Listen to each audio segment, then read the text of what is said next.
APMCR Madhugiri and Pavagada APMCR ಒಂದೇ ಆಗಿದ್ದಾಗ ಅದರ ಸದಸ್ಯರಾಗಿ ಪುರಸಭೆಗೆ ಸತತವಾಗಿ 18 ವರ್ಷ ಅಧ್ಯಕ್ಷರಾಗಿ ಕೆಲಸ ಮಾಡಿರ್ತಾರೆ.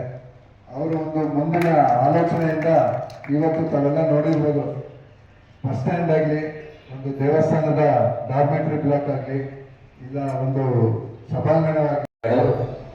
ಈಗ ಅಣ್ಣನವರ ಬಗ್ಗೆ ಸೋಲಿನ ಸರ್ದಾರ್, ಅವರು ಕೂಡ ಸೋಲಿನ ಸರ್ದಾರೆ. ನಮ್ಮ ಪುರಸಭೆ ಅಧ್ಯಕ್ಷರಾದಂಥ PH ರಾಜೇಶ್ ಅವರು ಅವ್ರ ಬಗ್ಗೆ ಎರಡು ಮಾತನಾಡೋಣ. 91ನೇ ಹುಟ್ಟುಹಬ್ಬ ಆಚರಣೆ ಮಾಡ್ತೇವೆ. JS ಧರ್ಮಣ್ಣನವರಿಗೆ ಶುಭಾಶಯಗಳು ತಿಳಿಸ್ತಾ, ಈ ಒಂದು ಕಾರ್ಯಕ್ರಮಕ್ಕೆ ನಮ್ಮ ನೆಚ್ಚಿನ ನಾಯಕರಾದಂಥ ಮಾಜಿ ಸಚಿವರು ಆದಂಥ ವೆಂಕಟರಮಣ್ಣವರೇ ಮತ್ತು DCC ಬ್ಯಾಂಕ್ ನಿರ್ದೇಶಕರಾದಂಥ ನರಸಿಂಹಣ್ಣವರೇ ಮತ್ತು ಮಾಜಿ ಜಿಲ್ಲಾ ಪಂಚಾಯತ್ ಸದಸ್ಯರು ಹಾಗೂ ಮಾಜಿ ಪುರಸಭಾ ಸದಸ್ಯರಾದಂಥ ಮಧುರ ಸಾಹೇಬರೇ ಮತ್ತು ಧರಂಪಾಲಪ್ಪಣ್ಣವರ ಮಕ್ಕಳಾದಂಥ ಅನಿಲ್ ಕುಮಾರ್ ಅವರೇ ಮತ್ತು ಸುದೇಶ್ ಬಾಬು ಅವರೇ ಮತ್ತು ಮಾಜಿ ಪುರಸಭಾ ಅಧ್ಯಕ್ಷರಾದಂಥ ಗುರುರಪ್ಪನವರೇ, ಅನ್ವರ್ ಸಾಬ್ ಅವರೇ, ಎಲ್ಲ ಇಲ್ಲಿ ಬಂದಿರೋಂಥ ಪುರಸಭಾ ಸದಸ್ಯರುಗಳು ಮತ್ತು ಮಾಜಿ ಸದಸ್ಯರುಗಳು, ಇಲ್ಲಿ ಬಂದಿರೋಂಥ ಎಲ್ಲ ಕಾಂಗ್ರೆಸ್ ಪಕ್ಷದ ಮುಖಂಡರುಗಳು, ಕಾರ್ಯಕರ್ತರು ಮತ್ತು ಅಂಗಡಿ ಮಾಲೀಕರಾದಂಥ ಎಲ್ಲರಿಗೂ ವಂದಿಸ್ತಾ, ಈ ದಿನ ಈ ಒಂದು ಕಾರ್ಯಕ್ರಮದಲ್ಲಿ ನಾನು ಹೇಳಕ್ಕೆ ಇಷ್ಟಪಡ್ತಾ ಇರೋದಂದರೆ, ಧರ್ಮಪಾಲಪ್ಪಣ್ಣವ್ರ ಜೊತೆಯಲ್ಲಿ ನಾನು 5 ವರ್ಷ ಪುರಸಭೆ ಸದಸ್ಯನಾಗಿ ಕೆಲಸ ಮಾಡಿದ್ದೀನಿ. ಯಾಕೆ ಅಂದರೆ 2007ರಿಂದ 2012 ತನಕ ಲಾಸ್ಟ್ ಅವ್ರದ್ದು ಕೊನೆ ಹಂತದಲ್ಲಿದ್ದಾಗ ಅವ್ರ ಜೊತೆಯಲ್ಲಿ ನಾನು 5 ವರ್ಷ ಸತತವಾಗಿ ಕೆಲಸ ಮಾಡಿ ಅವ್ರ ಜೊತೆಯಲ್ಲಿ ಏನು ನಡ್ಕೋಬೇಕು, ಯಾವ ಥರ ನಡ್ಕೋಬೇಕು ಅನ್ನೋದು ಅವರು ಒಂದು ಮಾರ್ಗದರ್ಶನದಲ್ಲಿ ನಾವು ಇವತ್ತೂ ಅವ್ರ ಮಾರ್ಗದರ್ಶನದಲ್ಲಿ ಹೋಗ್ತಾ ಇದ್ದೀವಿ. ಯಾಕೆಂದರೆ ಇವತ್ತು ಪಾವಗಡ ಟೌನು ಏನು ನಮ್ಮ ಪುರಸಭೆಗೆ ಆದಾಯ ಬರಬೇಕಂತ ಮಾಡಬೇಕಂದ್ರೆ ಮುಖ್ಯ ಕಾರಣಕರ್ತರು ನಾವು ಹೇಳಬೇಕಂದ್ರೆ JS ಧರ್ಮಪಾಲಪ್ಪಣ್ಣವರು ಮತ್ತು ಮಾಜಿ ಸಚಿವರು ವೆಂಕಟರಮಣ್ಣವರು. ಯಾಕೆಂದರೆ ನಮ್ಮ ಪಾವಗಡದಲ್ಲಿ ಇವತ್ತು ಅವರು ಮಾಡಿರೋಂಥ 223 ಮಾಳಿಗೆಗಳು ಇವತ್ತು ನಾವು ಕೇವಲ ನಾವು ಪುರಸಭೆ ಸದಸ್ಯರಾಗಿದ್ದರೆ ಕಟ್ಟಿದ್ರೆ ಒಂದು 11 ರೂಪಾಯಿನ ಕಟ್ಟಿದ್ದೀವಿ ಅಷ್ಟೇ. ಯಾಕೆಂದರೆ ಮುಂದೆ ಕಟ್ಟಿರೋಂಥ ರೂಮ್ಗಳೆಲ್ಲ ಧರ್ಮಪಾಲಪ್ಪಣ್ಣವ್ರ ಕಾಲದಲ್ಲೇ ಕಟ್ಟಿರೋದು. ಯಾಕೆಂದರೆ ನಮ್ಮ ಪುರಸಭೆಗೆ ಆದಾಯ ಬರೋಕ್ಕೆ ಮಾಡಿರೋದು ಅವರೇ. ಯಾಕೆಂದರೆ ಅದನ್ನು ಸುಮಾರು 30-40 ವರ್ಷಗಳ ಕಾಲದಿಂದ ಕೆಲವರು ಅಂಗಡಿ ಮಾಳಿಗೆಗಳು ಕೊಟ್ಟಿದ್ರು, ಬಾಡಿಗೆಗಳು ಬಹಳ ಕಮ್ಮಿ ಇತ್ತು ಅಂತ ಹೇಳ್ಬಿಟ್ಟು ಕಾರಣಾಂತರಗಳಿಂದ ಅದನ್ನು ಹರಾಜು ಮಾಡಿದ್ದೀವಿ. ಈ ಕೇವಲ ಬರೀ 2,16,000 ರೂಪಾಯಿ ಬರ್ತಾ ಇತ್ತು. ಏನು ಈಗ ಆಗಿರೋ 122 ರೂಮ್ಗಳಿಗೆ ಬರೀ ಖಾಲಿ 2,16,000 ರೂಪಾಯಿ ಬರ್ತಾ ಇತ್ತು. ಈಗ ನಾವು ಬಾಡಿಗೆ ಜಾಸ್ತಿ ಹರಾಜು ಮಾಡಿದ್ದ, ಯಾರೂ ಬಲವಂತವಾಗಿ ನಾವು ಯಾರನ್ನೂ ಕೂಗಿಸಿಲ್ಲ, ಅವರಷ್ಟು ಅವರೇ ಕೂಗಿರೋದು. ನನಗೆ ರೂಮ್ ಬೇಕು ಅನ್ನೋ ಕೂಗಿರೋ ಮಟ್ಟಕ್ಕೆ 19,99,805 ರೂಪಾಯಿ ಬರ್ತಾ ಇದೆ. ಹತ್ತತ್ರ 195 ರೂಪಾಯಿ ಕಮ್ಮಿ 20 ಲಕ್ಷ ರೂಪಾಯಿ ಆದಾಯ ಬರಗೆ. ಇದು ಮೂಲ ಕಾರಣ ಯಾರು? JS ಧರ್ಮಪಾಲಪ್ಪಣ್ಣವ್ರು ಮಾಡೋಗಿರೋದೆ. ಇವತ್ತು ಪುರಸಭೆಗೆ 20 ಲಕ್ಷ ರೂಮು ಹರಾಜಲ್ಲಿ ದುಡ್ಡು ಬರ್ತಾ ಇದೆ ಅಂದರೆ ನಮ್ಮ ಪಾವಗಡ ನಗರ ಒಳ್ಳೆ ಅಭಿವೃದ್ಧಿ ಆಗುತ್ತೆ. ಆ ಅಭಿವೃದ್ಧಿ ಆಗಿದ್ರೆ ಯಾರ ಹೆಸರು ಬರುತ್ತೆ? ಧರ್ಮಪಾಲಪ್ಪಣ್ಣವ್ರ ಹೆಸರೇ ಬರೋದು ಮೈನು. ಯಾಕಂದ್ರೆ ಅವ್ರು ಮಾಡಿರೋಂಥ ಪ್ರತಿಫಲ ಅದು ಅಷ್ಟೇ ಆಗಲಿ. ಯಾಕಂದ್ರೆ ನಾವಿವತ್ತು ಅವ್ರು ಮಾಡಿರೋಂಥ ರೂಮ್ಗಳಿಗೆ ಎಲ್ಲ ರೀತಿಯಲ್ಲಿ ಅಭಿವೃದ್ಧಿ ಮಾಡೋಗಿದ್ದಾರೆ. ಆ ಅಭಿವೃದ್ಧಿಗೋಸ್ಕರ ನಾವು ಅವರು ಸಹಾಯಕ ಚಿರುಣಿಯಾಗಿರ್ತೀವಿ. ಮತ್ತೆ ಅವರು SSK ಸಂಘದ ಅಧ್ಯಕ್ಷರಾಗಿದ್ದರು. SSK ಸಂಘದಲ್ಲೂ ಅಷ್ಟೇ ಅವರೇನು 16 ರಾತ್ರಿ ಅವ್ರದ್ದೇ ಆದಂಥ ಒಂದು ಚಿಂತನೆ ಇತ್ತು. ಯಾಕೆ ನಮ್ಮ ಪಾವಗಡದ ನಗರಕ್ಕೆ ಏನು ಮಾಡಬೇಕು, ಯಾವ ಥರ ಡೆವಲಪ್ಮೆಂಟ್ ಮಾಡಬೇಕು ಅನ್ನೋದೊಂದು ಚಿಂತನೆ ಮಾಡ್ತಾ ಇದ್ರು. SSK ಸಂಘದಲ್ಲಿ ಒಂದು ಸ್ಕೂಲು, ಕಾಲೇಜ್ ಓಪನ್ ಮಾಡಿದ್ರು. ಪ್ರತಿಯೊಂದು ಓಪನ್ ಮಾಡಿದ್ದು ಅವರೇ. ಯಾಕಂದ್ರೆ ಇಲ್ಲಿ ಅವ್ರ ಜೋಡಿಗಳು ಚೆನ್ನಾಗಿರ್ತಿತ್ತು. ಯಾಕಂದ್ರೆ ಮಾಜಿ ಸಚಿವರಾಗ್ಬೋದು, ನರಸಿಂಹಣ್ಣವರಾಗ್ಬೋದು, ಯಾಕಂದ್ರೆ ಅವ್ರ ಮಾತು ಮೀರಿ ಯಾರು ಅವರು ವಿರೋಧ ಕಟ್ಕೊಳ್ತಾ ಇರ್ಲಿಲ್ಲ. ಅವ್ರ ಮೀರಿ ವಿರೋಧ ಕಟ್ತಾ ಇರ್ಲಿಲ್ಲ. ಒಳ್ಳೆ ಚೆನ್ನಾಗಿ ಅಭಿವೃದ್ಧಿ ಮಾಡಿಕೊಂಡು ಅವರೆಲ್ಲ ಒಂದು ಗೆಳೆಯರಾಗಿ ಒಳ್ಳೆ ಕೆಲಸ ಮಾಡಿದ್ದಾರೆ. ಇವತ್ತು ಈ ಒಂದು 2 ಮಾತು ಮಾತಾಡಲು ಅವಕಾಶ ಮಾಡಿಕೊಟ್ಟಿಗೆ ತಮ್ಮೆಲ್ಲರಿಗೂ ಧನ್ಯವಾದ ತಿಳಿಸ್ತಾ ಇದ್ದೀನಿ. ಅದೇ ಹಬ್ಬಗಳು ಬಂದರೆ ಅವರು ಪಾಪ ಗೊತ್ತೇ ಇರುತ್ತೆ ನಿಮಗೆ. ಸ್ವೀಪರ್ಸ್ ಅವರು ಭಾಳ ಕಷ್ಟದಲ್ಲಿ ಇರ್ತಾರೆ ತಿಂಗಳ ಕೊನೆಯಲ್ಲಿ. ಅಂಥ ಟೈಮ್ ಹಬ್ಬಗಳು ಬಂದರೆ ಅವ್ರಿಗೆ ದುಡ್ಡದ್ದು ಭಾಳ ತೊಂದರೆ ಇರ್ತದೆ. ಅಂಥ ಟೈಮ್ನಲ್ಲಿನೂ ಇವರು ಮನೆಯಿಂದ ತಂದು ಅವ್ರಿಗೆ ಕೊಟ್ಟು ಅವ್ರು ಸಹ ಹಬ್ಬ ಮಾಡೋದಕ್ಕೆ ಅವಕಾಶ ಮಾಡಿಕೊಟ್ಟಿದ್ದಾರೆ. ಆದರೆ ಈಗನ್ನು ಹೇಳಬೇಕಾದ ಭಾಳ ಇದೆ. ಅವ್ರದ್ದು ಏನು ಕೆಲಸಗಳು ಮಾಡಿದ್ರು ಪ್ರತಿಯೊಂದು ಆ ಕೆಲಸ ಹಾಗೆ ಮಾಡೇ ಮಾಡ್ತಾಯಿದ್ರು. ಪ್ರತಿಯೊಂದು ಸಂಘಕ್ಕೆ ಅಧ್ಯಕ್ಷರು ಭಾಳ ಹೇಳಿದ್ದಾರೆ. ಅದೇ ಥರ ಒಳ್ಳೆ ಕೆಲಸ ಅಂದರೆ ಬಸ್ ಸ್ಟ್ಯಾಂಡು ನಮಗೆ ನಾವು ಅವ್ರು ಮಾತಾಡಿಕೊಂಡು ನನಗೆ ಕೇಳ್ತಾ ಇದ್ರು ಹೇಗಪ್ಪ ಹಿಂಗೆ ಮಾಡೋಣ ಅಂತ. ಆದರೆ ಅವ್ರಿಗೆ ನಾವು ನಿಮಗಿನ್ನ ನಮಗೆ ಬುದ್ಧಿ ಬಂತಲ್ಲ ಹೇಳಿದ್ವಿ. ಅವ್ರಿಗೆ ಏನು ಕೇಳಿದ್ರು ನಾವು ಒಳ್ಳೆತನ ಆಗಲೇಬೇಕು. ಆ ಹಠ ಹಿಡಿದು ಆ ಬಸ್ ಸ್ಟ್ಯಾಂಡ್ ಹಾಗೆ ಮಾಡೋದಕ್ಕೆ ಇವತ್ತು ನಮ್ಮ ರಾಜೇಶ್ವರ ಅಧ್ಯಕ್ಷರು ಹೇಳ್ದಂಗೆ ನಿಜವಾಗಿ ಅವ್ರು ಮಾಡಿರೋ ಸೋಸು ಯಾರು ಬಂದು ಆರಾಮಾಗಿ ಕೂತ್ಕೊಂಡು ಕಾಲ್ಮೇಲೆ ಹಾಕ್ಕೊಂಡು ಅಧ್ಯಕ್ಷರಾಗೋರಾಗಲಿ ಮೆಂಬರ್ಗಳಾಗೋರು ಅಡ್ಮಿನಿಸ್ಟ್ರೇಷನ್ ಮಾಡ್ಬೋದು. ಆವಾಗ ಕಷ್ಟ ಇವಾಗ ನೆನೆಸ್ಕೋಬೇಕಾದ್ರೆ ಭಾಳ ಹೇಳೋದೇನಿಲ್ಲ. ಅವ್ರಿಗೆ ನಿಜವಾಗಿ ಅಂಥ ಅವರನ್ನು ಸಿಗಬೇಕಾದ್ರೆ ಭಾಳ ಕಷ್ಟ. ದೇವರು ಒಳ್ಳೇದಾಗಲಿ. ಅವ್ರ ಫ್ಯಾಮಿಲಿನಲ್ಲಿ ಅವ್ರಿಗೆ ಮಗ ಅವರನ್ನು ಏನೋ ದೇವ್ರು ಈ ಸಂದರ್ಭದಲ್ಲಿ ಒಳ್ಳೆ ಇವತ್ತು ಮಾತಾಡೋ ಅವಕಾಶ ಕೊಟ್ಟ ತಮ್ಮೆಲ್ಲರಿಗೂ ಮುಂದಿಸಿ ಜೈ ಹಿಂದ್.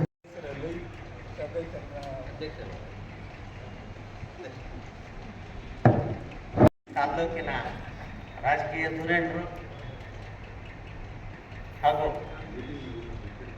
ಪುರಸಭೆಯನ್ನು ನಡೆಸಿದಂತಹ ರೀತಿ ಹಾಗೂ SSK ಸಂಘದ ಅಧ್ಯಕ್ಷರಾಗಿ ಸುಮಾರು 22 ವರ್ಷಗಳ ಕಾಲ ಅಧ್ಯಕ್ಷರಾಗಿ ಕಾರ್ಯನಿರ್ವಹಿಸಿ ಪಾವಗಡ ಪಟ್ಟಣದ ತಾಲೂಕಿನ ಅಭಿವೃದ್ಧಿಗೆ ಶ್ರಮಿಸಿರ್ತಕ್ಕಂಥ ನಮ್ಮ ಸಮಾಜದ ಹಿರಿಯ ಮುಖಂಡರು ಆದಂಥ GS ಧರ್ಮಪಾಲ್ರವರಿಗೆ ಈ ದಿನ 91ನೇ ಅವರ ಹುಟ್ಟಿದಹಬ್ಬವನ್ನು ಪ್ರಥಮ ಬಾರಿಗೆ ಎಲ್ಲರನ್ನೂ ಕರೆದು ಆಚರಿಸ್ತಾ ಇದ್ದಾರೆ. ಇದಕ್ಕೆ ಅವರ ಮನೆಯಲ್ಲಿರ್ತಕ್ಕಂಥ ಎಲ್ಲ ಮಕ್ಕಳಿಗೂ ಅಣ್ಣ ತಮ್ಮಂದಿರಿಗೂ ಎಲ್ಲರಿಗೂ ಸಹ ನನ್ನ ಅಭಿನಂದನೆಗಳು. ಹಾಗೆ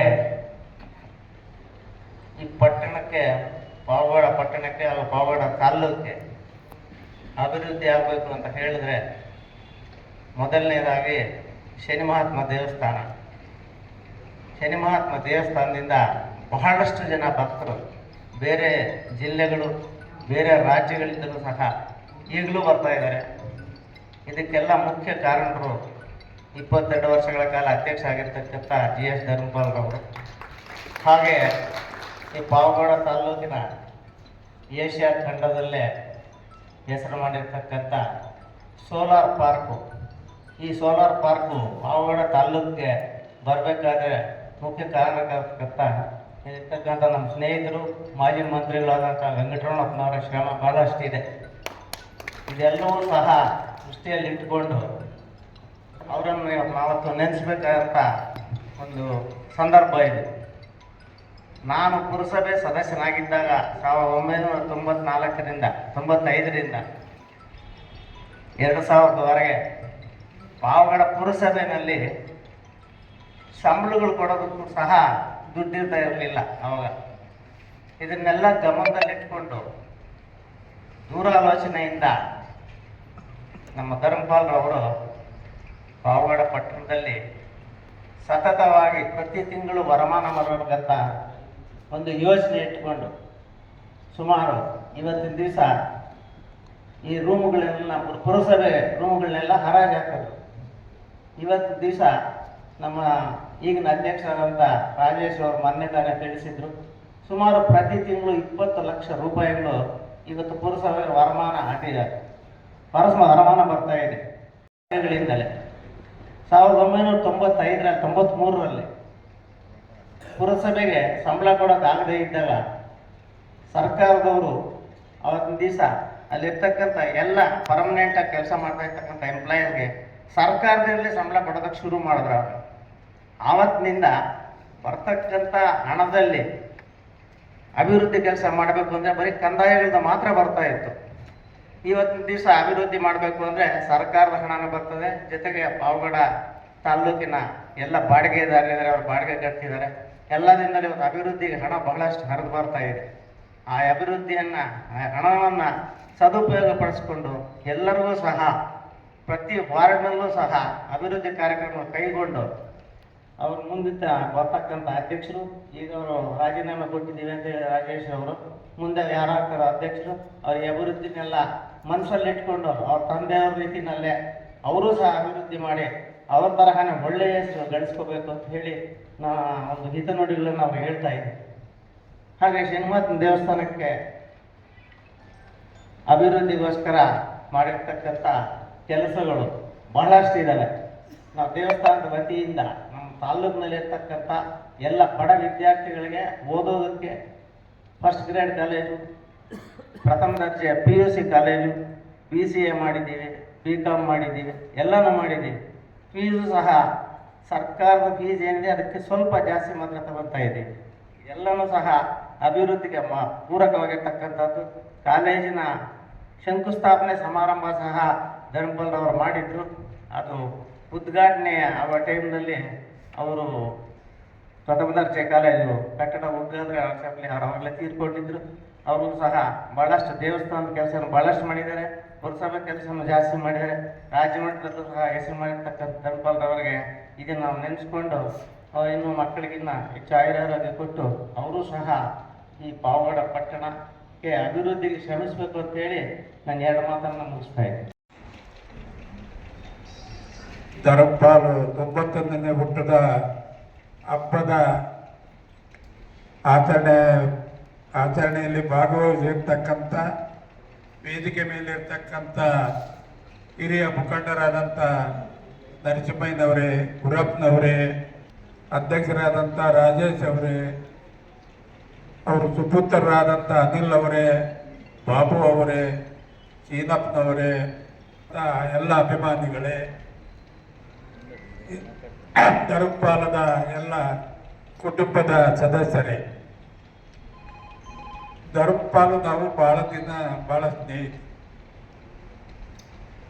ಬಹಳಷ್ಟು ನಾನು ಶಾಸಕರಿದ್ದಂಥ ಕಾಲದಲ್ಲಿ ಮಲ್ಕೊಳ್ಳೋಕೆ ಟೈಮ್ ಬಿಡ್ತಿರ್ಲಿಲ್ಲ ನನಗೆ. ಯಾವಾಗಂದರೆ ರೂಮ್ ಬಂದೆದ್ದೊಳಪ್ಪ, ಆ ಕೆಲಸ ಈ ಕೆಲಸ ಅಂತ ಧರ್ಮಪಾಲದ ಕೆಲಸಗಳು ಮುಗಿಸ್ಕೊಳ್ಳೋವರೆಗೂ ಇನ್ನೊಬ್ಬರು ಕೆಲಸ ಮಾಡಕ್ಕೆ ಬಿಡ್ತಾನೆ ಇರಲಿಲ್ಲ. ಅಷ್ಟೊಂದು ಅಭಿವೃದ್ಧಿ ಬಗ್ಗೆ ಕೂಡ ಕೆಲಸಗಳನ್ನು ಮಾಡ್ತಾರೆ. ದೇವಸ್ಥಾನದ ಬಗ್ಗೆ ಕೂಡ ಅಭಿವೃದ್ಧಿ ಮಾಡಬೇಕಾದ್ರೆ ಧರ್ಮಪಾಲ ಕಾರಣ. ಅಷ್ಟೊಂದು ಅಭಿವೃದ್ಧಿ ಆಗಬೇಕಾದ್ರೆ ದೇವಸ್ಥಾನದ್ದು ಧರ್ಮಪಾಲ ಕಾರಣ. ಇದು ಮುನ್ಸಿಪಾಲಿಟಿ ಕೂಡ ಅಭಿವೃದ್ಧಿಗೆ ಸಾಕಷ್ಟು ಶ್ರಮ ಪಡ್ತದೆ. ಕಾರಣಾಂತರಗಳಿಂದ ಧರ್ಮಪಾಲ ನಮ್ಮ ಮಧ್ಯದಲ್ಲಿ ಡಿಫರೆನ್ಸಸ್ ತಂದಾಗ ಈ ನಾನೇ ದೊಡ್ಡ ಸಾವುಕಾರ, ನಂದೇ ನಡಿಬೇಕು ಅನ್ನೋ ಧೋರಣೆಯಿಂದ ಬಂದ. ಅವಾಗ ನಮ್ಮಿಬ್ಬರಿಗೆ ಬಹಳ ವಿರೋಧ ಆಯ್ತು ನೋಡ್ತೀನಿ, ಹಂಗಾದ್ರೆ ನೀನು ಮುನ್ಸಿಪಲ್ ಅಧ್ಯಕ್ಷ ಹಾಕಿ ನೋಡ್ತೀನಿ ಅಂತ ಚಾಲೆಂಜ್ ಮಾಡಿದೆ. ಆ ಚಾಲೆಂಜಿನಲ್ಲೇ ನಾನು ಗುರಪ್ಪನ ಅಧ್ಯಕ್ಷ ಮಾಡಿದೆ. ನನ್ನ ಮೇಲೆ ಚಾಲೆಂಜ್ ಮಾಡಿದ್ರೆ ಧರ್ಮಪಾಲ್ ಆಗಲ್ಲ ಮಾಡಿದೆ. ನಾನು ಪವರ್ ಕಾರ್ಪೊರೇಷನ್ ಡೈರೆಕ್ಟ್ರು ಮಾಡ್ತಿದ್ದೆ. ನಾನು ನರಸಿಂಹಯ್ಯನ ಸಿರಿಕಲ್ಚರ್ ಡೈರೆಕ್ಟರ್ ಮಾಡಿದೆ. ಅವ್ರನ್ನ ಪವರ್ ಕಾರ್ಪೊರೇಷನ್ ಬೆಂಗಳೂರು ಡೈರೆಕ್ಟರ್ ಮಾಡಿದೆ. ಇವೆಲ್ಲ ಮಾಡಿದಾಗ ತಾಳಿಕೆ ಮಾತು ಕೇಳಿ ನನಗೆ ಬಹಳ ವಿರೋಧ ಮಾಡ್ಕೊಂಡು ಬಂತು ಕೆಲವು ದಿನ. ಆ ವಿರೋಧ ಧರ್ಮಪಾಲಗೂ ನನಗೆ ಬೈತು. ಧರ್ಮಪಾಲು ಹೇಳಿದವ್ರ ಮಾತು ಕೇಳಿ ನನಗೆ 2008ರಲ್ಲಿ ಟಿಕೆಟ್ ತಪ್ಸಕ್ಕೆ ಹೋದ್ರು. ಯಾರೋ ಮಾತು ಕೇಳಿ ಅವರಿಂದ ಹೋದ. ಡೆಲ್ಲಿಗೆಲ್ಲ ಬಂದ, ನನಗೆ ಟಿಕೆಟ್ ಕೊಡಬಾರ್ದು ಅಂತ ಯಾರೋ ಮಾತು ಕೇಳಿ ಅವರಿಂದ ಬಂದ. ಡೆಲ್ಲಿನಲ್ಲಿ ನಾನು ಹೇಳಿದೆ, ಕರೆದಂತೆ ಡೆಲ್ಲಿನಲ್ಲಿ, ಧರ್ಮಪಾಲ್ ನಿನ್ನ ಟಿಕೆಟ್ ತಪ್ಪಿಸಿದ್ರು ನನ್ನೇನು ಮಾಡೋಕ್ಕಾಗಲ್ಲ, ತಪ್ಸಕ್ಕೆ ಆದರೂ ಕೂಡ ನನ್ನನ್ನು ಸೋಲ್ಸಕ್ಕೆ ನಿನ್ನ ಕೈಲಾಗಲ್ಲ, ವಿಷಯ ನೋಡಿ ಹೇಳಿದ್ದೀನಿ, ಹೇಳ್ದವ್ರ ಮಾತು ಕೇಳಬೇಡ ಅಂತ ಹೇಳ್ತೀನಿ. ಆಯ್ತು ನೋಡು ಅಂತ ನಡೆಯಪ್ಪ ಅಂತ. ನಾನು ಇಂಡಿಪೆಂಡೆಂಟ್ ನಿಂತಾಗ ಹಗಲು ರಾತ್ರಿ ಸೋಲ್ಸಕ್ಕೆ ಬಹಳ ಪ್ರಯತ್ನ ಮಾಡಿದೆ. 16,000 ಓಟ್ನಲ್ಲಿ ನಾನು ಗೆದ್ದೆ. ಆದರೆ ಧರ್ಮಪಾಲ್ ನನಗೆ ವಿರೋಧ ಮಾಡಿದಾಗ ನಾನು ಧರ್ಮಪಾಲ್ ಕೆಟ್ಟ ಮಾಡಕ್ಕೆ ಕೆಲವು ದಿನಕ್ಕೆ ಧರ್ಮಪಾಲೇ ಬಂದ. ಒಂದಿನ ಬೆಳಗಿನ ಜಾವ ಮನೆ ಹತ್ರ ಬಂದು, ಆಯ್ತಪ್ಪ ಯಾರ ಮಾತು ಕೇಳಿ ಮಾಡಿದ್ದು ತಪ್ಪಾಯಿತು, ಇನ್ನು ಮುಂದೆ ಹೊಂದಾಣಿಕೆಯಿಂದ ಹೋಗೋಣ, ನಿನಗೂ ನನಗೆ ಬೇಡ ಅಂತ. ಆಯ್ತು ಒಳ್ಳೇದಪ್ಪ. ಹಂಗ ಅಂದಮೇಲೆ ತಿರುಗಿ ಮತ್ತೆ ನಾನೇ ಮುಂದೆ ಬಿದ್ದು ಧರ್ಮಪಾಲನ ಅಧ್ಯಕ್ಷರು. ಅಷ್ಟೊಂದು ವಿಶ್ವಾಸದಲ್ಲಿ ತಿರುಗಿ ಕೊನೆಯಲ್ಲಿ ಆವತ್ತಿನಿಂದ ಇವತ್ತಿನವರೆಗೂ ಚೆನ್ನಾಗಿದ್ದೀವಿ. ಆತ ಕೂಡ ಒಂದು ಹಠವಾದಿ. ಏನಾದರೂ ಮಾಡಬೇಕಾದ್ರೆ ಒಂದು ಹಠದಿಂದ ಮಾಡ್ತಕ್ಕಂಥ ಹಠವಾದಿ. ರಾಜಕಾರಣದಲ್ಲೂ ಹಠ ಮಾಡಿಕೊಂಡು ಬಂದಂಥವ್ರು. ಒಂದು ಸರ್ತಿ ಧರ್ಮಪಾಲ್ ವಿರೋಧವಾಗಿ ಪದರದ್ದು ಮಾಡೋದಕ್ಕೆ ಪ್ರಯತ್ನ, ನಮ್ದು ವಿರೋಧವಾಗಿ ಧರ್ಮಪಾಲ್ ನಡೆದಿದ್ದಕ್ಕೆ ಧರ್ಮಪಾಲನ್ನ ವಿರೋಧವಾಗಿ ಪದರನ್ನ ಅಧ್ಯಕ್ಷರು ಮಾಡಿ ನಮ್ಗೆ ವಿರೋಧವಾಗಿ ಬಂದಾಗ ಆ ರೀತಿ ಮಾಡಿದ್ರು.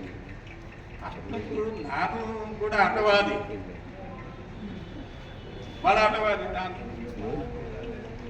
ಯಾರ ಮಾತು ಕೇಳೋನಲ್ಲ. ನಾನು ಹಠ ಬಂದಾಗ ರಾಜಕಾರಣದಲ್ಲಿ ಆ ರೀತಿ ಬೆಳ್ಕೊಂಡು ಬಂದಂಥವ್ರು ನಾವು. ಯಾವಾಗಲೂ ಧರ್ಮಪಾಲ ನಮಗೆ ವಿರೋಧ ಅಂದರೆ ಬಂದಾಗ ಮಾಡೋದು. ಆದರೆ ಬರ್ತಾ ವಯಸ್ಸಾದ್ಮೇಲೆ ಅಡ್ಜಸ್ಟ್ ಮಾಡ್ಕೊಂಡು ಅಂದವಾಗಿ ಇದ್ದು ನಾವು ಅವರು ಸ್ನೇಹಿತವಾಗಿ. ಇಂಥ ಕಾರಣಾಂತರಗಳಿಂದ ಚಿತ್ರರೂಢ ಆಗ್ತೀವಿ, ಮಿತ್ರರೂಢ ಆಗ್ತೀವಿ. ಅಭಿವೃದ್ಧಿ ಬಗ್ಗೆ ಮಾತ್ರ ಧರ್ಮಪಾಲ್ ರಾತ್ರಿ ಆಗಲು ಕೂಡ ಕೆಲಸ ಮಾಡಿದ್ರು ಟೌನಿಗೆ. ಕೆಲವು ಸಂದರ್ಭದಲ್ಲಿ ನಾವು ಹೊಸ ಬಸ್ ಸ್ಟ್ಯಾಂಡ್ ಮಾಡಬೇಕಾದರೆ ಇನ್ನೊಂದು ಎಲ್ಲ ಟೈಮ್ನಲ್ಲೂ ಕೂಡ ಸಹಕಾರ ಕೊಟ್ಟಿದ್ದಾರೆ. ನನ್ನ 10 ಎಕರೆ ಜಮೀನು ತಗೊಂಡು 400 ಮನೆ ಕೊಟ್ಟಿದ್ದು. 400 ಮನೆ ಇತಿಹಾಸದಲ್ಲಿ ಪಾಗೋಡದಲ್ಲಿ ಫ್ರೀಯಾಗಿ 400 ಮನೆ ಕಟ್ಟಿದ್ದು ನಾನೊಬ್ಬನೇ. ಯಾರು ಮಾಡಿದ್ರು 400 ಮನೆ ಫ್ರೀ ಸೈಟ್, ಫ್ರೀ ಮನೆ. ಅವ್ರದ್ದು ಸಿಂಗಲ್ ಅಂತ ಪೇ ಇತ್ತು. ಇದು ಧರ್ಮಪಾಲ್ ಮೊದಲಿಂದ ಕೂಡ ಹೋರಾಟದಲ್ಲಿ ಬಂದಿರತಕ್ಕಂಥ ರಾಜಕಾರಣದಲ್ಲಿ ಕೂಡ ಧರ್ಮಪಾಲ್ಗೆ ಮಾಡೋದು ಗೊತ್ತಿತ್ತು, ಸಂಪಾದನೆ ಮಾಡೋದು ಗೊತ್ತಿತ್ತು. ಯಾಕಂದ್ರೆ ಧರ್ಮಪಾಲ್ ಕೆಲಸ ಮಾಡಬೇಕಾದ್ರೆ ಬಹಳ ಹೊಂದ್ಕೊಳ್ತಿತ್ತು.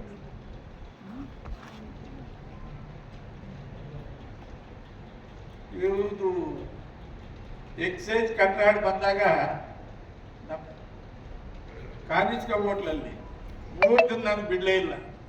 ದಾದಪ್ಪ ಬರ್ತಾನೆ, ನನಗೆ ಭಾಗ ಕೊಡಿಸ್ಲೇಬೇಕು.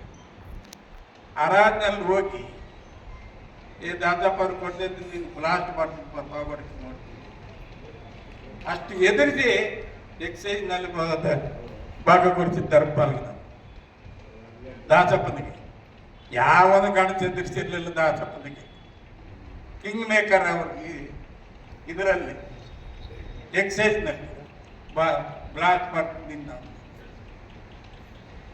ಆರಾಧನಲ್ಲಿ ಹೋಗಿ ಎದುರು ಬಿಟ್ಟು ದಾಸ ನನ್ನ ಮೇಲೆ ಇದ್ದು. ಅಂತ ಕೆಲಸ ಮಾಡಿಸ್ಕೊಳ್ಳೋದರಲ್ಲಿ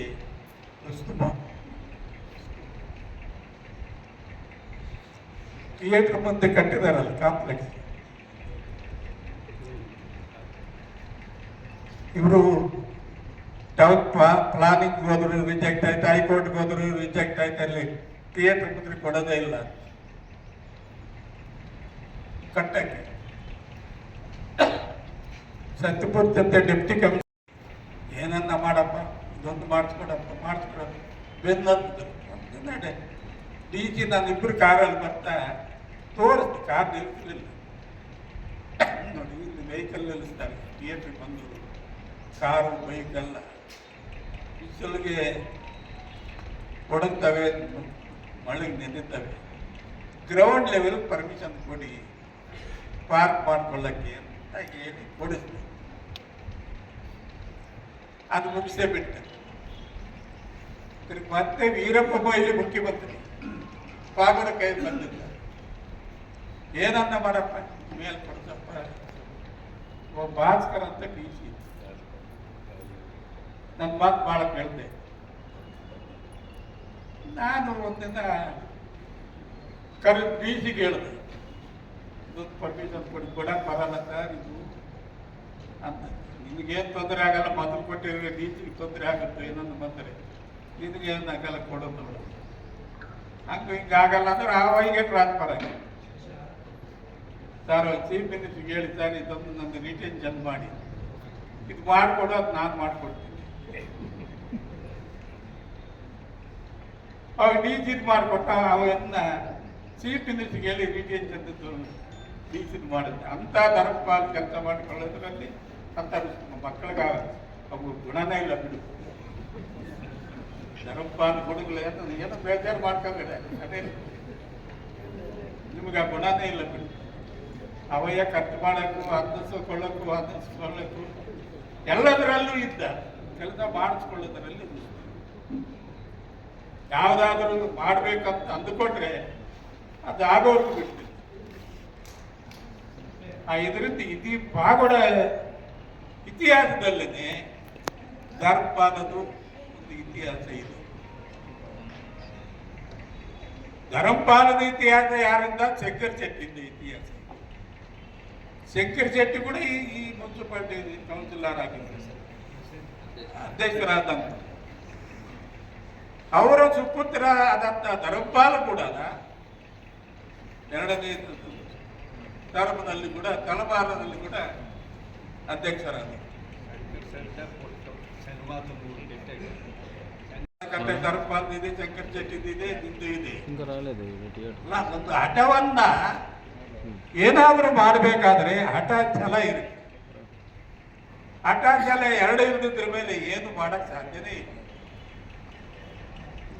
ಆ ರೀತಿ ಚಟ ಛಲ ಎರಡೂ ಇತ್ತು ಧರ್ಮಪಾಲ. ಕೆಲಸ ಮಾಡೋದು ಟೈಮ್ ಬಂದರೆ ಖರ್ಚು ಮಾಡೋಕ್ಕೂ ರೆಡಿ ಇತ್ತು. ಆ ರೀತಿ ಪಾಗುಡದಲ್ಲಿ ಧರ್ಮಪಾಲ ಅನ್ನೋದು ಒಂದು ಹೆಸರನ್ನು ಉಳಿಸ್ತಕ್ಕಂಥ ಕಾರ್ಯಕ್ರಮಗಳು ಕೂಡ ಮಾಡ್ಕೊಂಡು ಬಂದಿದೆ. ಇವತ್ತು ಶಂಕರ್ ಶೆಟ್ಟಿ ಆಯ್ತು, ಧರ್ಮಪಾಲ. ಇವತ್ತು ಮಕ್ಕಳು ಕೂಡ ಆ ಯಾದಿನಲ್ಲೇ ಹೋಗ್ಬೇಕು. ಬಾಬು ಯಾರಾದ್ರೂ ಒಬ್ಬರು ಯಾದಿನಲ್ಲೇ ಬರ್ತಾರೆ. ನಾನು ಇವತ್ತು ಧರ್ಮಪಾಲನ ಬಗ್ಗೆ ಅಷ್ಟೇ ಮಿತ್ರನಾಗಿದ್ದು, ಅಷ್ಟೇ ಚತುರನೂ ಆಗಿದ್ದು, ಅಷ್ಟೇ ವಿಶ್ವಾಸಕ್ಕೂ ಕೂಡ ನಂಬದಾಗ ಹಂಗೆ ವಿಶ್ವಾಸದಲ್ಲಿ ಕೂಡ ಇತ್ತು. ಅಂತ ಇದರಲ್ಲಿ ಧರ್ಮಪಾಲ್ ಕೂಡ 18 ವರ್ಷ ಸತತವಾಗಿ ಮುನ್ಸಿಪಲ್ ಅಧ್ಯಕ್ಷರಾದರು, ಬ್ಲಾಕ್ ಕಾಂಗ್ರೆಸ್ ಅಧ್ಯಕ್ಷರು ಆಗಿದ್ದರು. ಯಾವತ್ತೂ ಕೂಡ ಪಕ್ಷಕ್ಕೆ ಬಂದ ಮೇಲೆ ಧರ್ಮಪಾಲ್ ಪ್ರಾಮಾಣಿಕವಾಗಿ ಎಲೆಕ್ಷನ್ ಬಂದಾಗ ನನ್ನ ಎಲೆಕ್ಷನ್ ಅಂತ ಮಾಡಿ ರಾಜರಾಗಲು ನಾನು ಎಕ್ಟೋಡಪ್ ನಿಂತಿದ್ದ ನಾನೇನ್ ಮಾಡ್ಬೇಕಂದಲ್ಲ. ಕೆಲವು ಎಲೆಕ್ಷನ್ಗಳೆಲ್ಲ ಬಹಳ ಪ್ರಾಮಾಣಿಕವಾಗಿ ಹಗಲಿರುಳು ಕೂಡ ದುಡಿದು ನನಗೆ ಸೇವೆಯನ್ನ ಮಾಡಿದೆ, ಕೆಲಸ ಮಾಡಿ ಅದರಲ್ಲಿ ಮಾತು ಕೊಟ್ಟು ಆ ಕೆಲಸ ಮಾಡ್ಬೇಕಂದಾಗ ಅಷ್ಟೇ ಪ್ರಾಮಾಣಿಕವಾಗಿ ಕೆಲಸ ಮಾಡಿ. ಇವತ್ತು ಕೂಡ ಆ ಫ್ಯಾಮಿಲಿ ಮೇಲೆ ಎಲ್ಲರಿಗೂ ಗೌರವ ಇದೆ. ಆ ಗೌರವನ್ನ ಮಕ್ಕಳು ಉಳಿಸ್ಕೊಂಡು ಹೋಗಲಿ ಅಂತ ಕೂಡ ನಾನು ದೇವರಲ್ಲಿ ಕೂಡ ಪ್ರಾರ್ಥನೆ ಮಾಡ್ತೀನಿ, ಹೋಗಲಿ ಅಂತ. ಅವರ ತಂದೆ ಕೂಡ ಬ್ಲಾಕ್ ಕಾಂಗ್ರೆಸ್ ಅಧ್ಯಕ್ಷರಾಗಿದ್ದರು, ಮುನ್ಸಿಪಲ್ ಅಧ್ಯಕ್ಷರಾಗಿದ್ದರು. ಇವಾಗ ಬಾಬು ಕೂಡ ಅಧ್ಯಕ್ಷರಾಗಿದ್ದಾರೆ. ಪಕ್ಷದ ಅಧ್ಯಕ್ಷರಾಗಿದ್ದೆ, ಸತತವಾಗಿ 10 ವರ್ಷದಿಂದ ಅಧ್ಯಕ್ಷನಾಗಿದ್ದೆ. ಇವತ್ತು ಬಾಬು ಕೂಡ ಇವತ್ತು ಹೇಳ್ತೀನಿ, ಮುಂದೆ ಏನು ಅಂತ ಇದ್ದೆ, ಯಾರು ಅಧ್ಯಕ್ಷರಾಗ್ತಾರೆ, ಬಾಬುನೇ ಅಧ್ಯಕ್ಷನಾಗ್ತಾರೆ.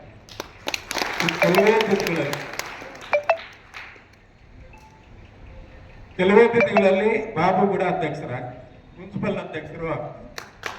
ಇದರಲ್ಲಿ ಯಾವುದೇ ಅನುಮಾನ ಇಲ್ಲ, ಯಾವುದೂ ಗೊಂದಲನೇ ಇಲ್ಲ. ಏನು ಮಾತು ಕೊಟ್ಟಿದ್ದೀನಿ ಆರ್ಕೆ ಆ ಮಾತನ್ನು ಉಳಿಸ್ಕೊಳ್ಳೋದು ಯಾವತ್ತು. ಕೊಟ್ಟು ಮಾತನ್ನ ಬದಲಾವಣೆ ಪ್ರಶ್ನೆ ಇಲ್ಲ. ಅಲ್ಲಿ ಕೆಳಗಾದರೂ ಕೂಡ ಕೊಟ್ಟು ಮಾತು ತಪ್ಪನಲ್ಲ ನಾನು. ಅದರಿಂದ ಇವತ್ತು 91ನೇ ಜನ್ಮದಿನದ ಆಚರಣೆ ಭಾಗದಲ್ಲಿ ಭಾಗವಹಿಸತಕ್ಕಂಥ ಎಂಟೈರ ಕುಟುಂಬ, ದೇವರು ಆರೋಗ್ಯ, ಆಯಸ್ಸು, ಆರೋಗ್ಯ ಎಲ್ಲ ರೀತಿಯಲ್ಲಿ ದೇವರು ಕಾಪಾಡಲಿ ಅಂತ ದೇವರಲ್ಲಿ ಸನ್ಮಾತ್ಮನಲ್ಲಿ ಪ್ರಾರ್ಥನೆ ಮಾಡಿ ನಾನು 2 ಮಾತು ಮುಗಿಸುತ್ತೇನೆ. ಎಲ್ಲರಿಗೂ ನಮಸ್ಕಾರ. ಅಂದ್ರೆ ನನಗೊಂದು ಮನೆಯಲ್ಲಿರೋರು ತುಂಬಾ ಜನ ಮಿಸ್ ಮಾಡ್ಕೊಳ್ತಾರೆ.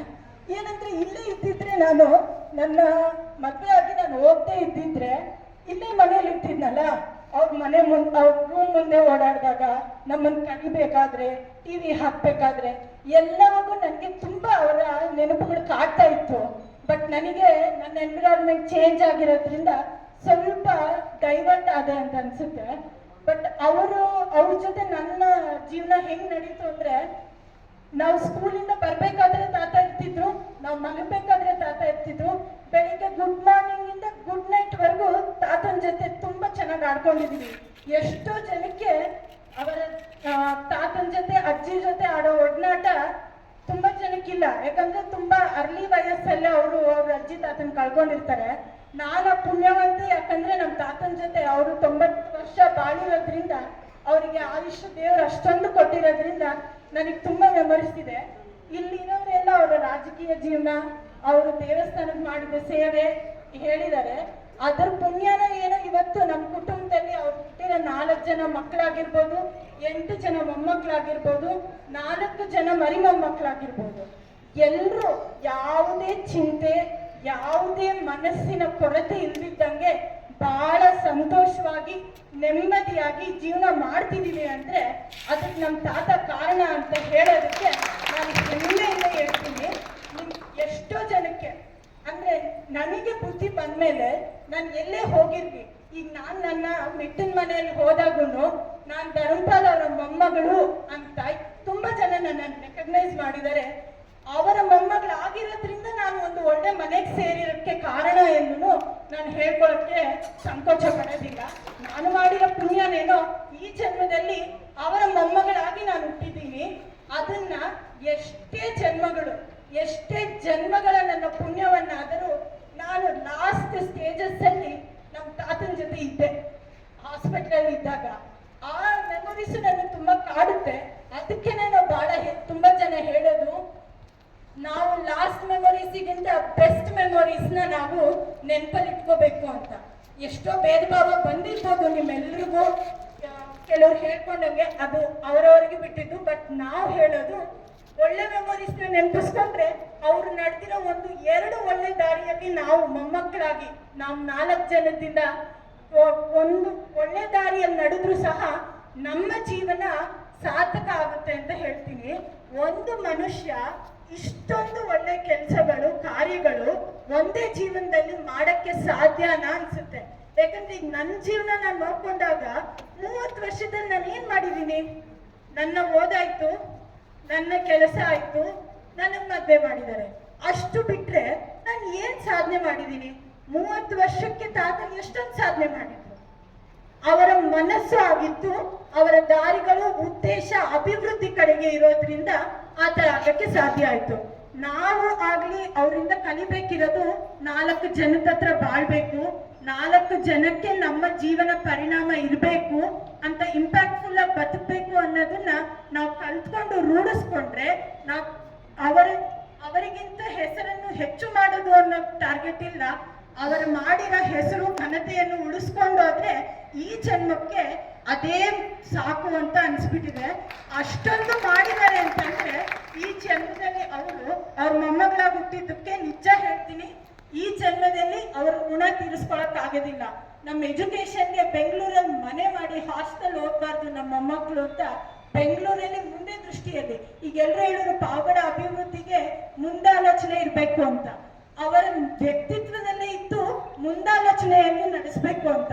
ಅವರ ಮೊಮ್ಮಕ್ಕಳ ವಿದ್ಯಾಭ್ಯಾಸಕ್ಕೆ ಹಾಸ್ಟೆಲ್ ಎಲ್ಲರ ಜೊತೆ ಬೆಳೆಯೋದು ಬೇಡ, ಅವರು ಸೇಫ್ ಎನ್ವಿರಾನ್ಮೆಂಟ್ ಅಲ್ಲಿ ಬೆಳೀಲಿ, ದೇವರು ಕೊಟ್ಟಿರೋದನ್ನ ಸದುಪಯೋಗ ಮಾಡಿಸ್ಕೊಂಡು ಹೇಗೆ ನಾವು ಒಂದು ಮುಂದಿನ ಪೀಳಿಗೆಗೆ ಒಳ್ಳೆ ಬೇಸ್ ಕೊಡ್ಬೋದು ಅಂತ ಯೋಚನೆ ಮಾಡಿ ಆವಾಗಲೇ ಒಂದು ಮನೆ ಮಾಡಿದ್ರು.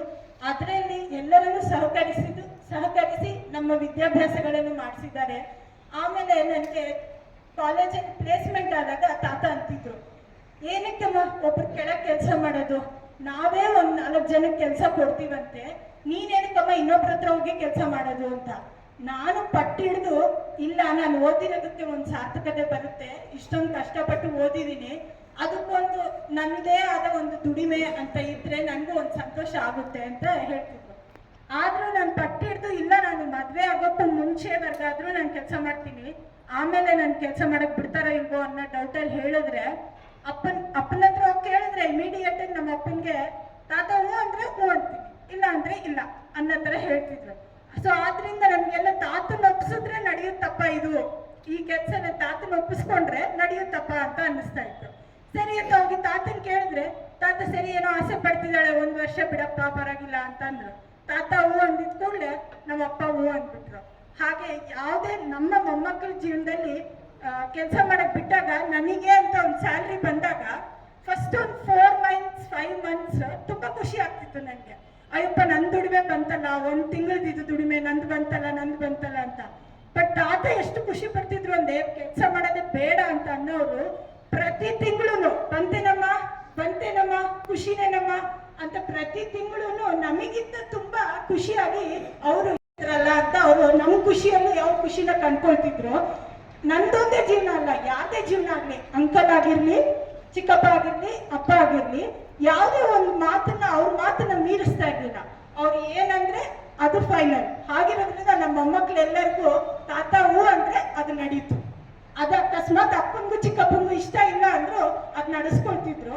ಅವರಿಗೆ ಸಹಪಾಠಿಗಳಾಗಿನೂ ಹಂಗೆ ಇದ್ದಾರೆ ಮಕ್ಕಳು. ಬಟ್ ನನಗೆ ಅವ್ರ ಮೊಮ್ಮಗಳಾಗಿದ್ದಕ್ಕೆ ತುಂಬಾ ಹೆಮ್ಮೆ ಇದೆ. ಈ ಜನ್ಮಕ್ಕೆ ಅವ್ರ ಮೊಮ್ಮಗಳಾಗಿದ್ದಕ್ಕೆ ದೇವ್ರಿಗೆ ಚಿರಋಣಿ ಆಗಿರ್ತೀನಿ. ಮುಂದಿನ ಜನ್ಮ ಇದ್ರೆ ಅವ್ರ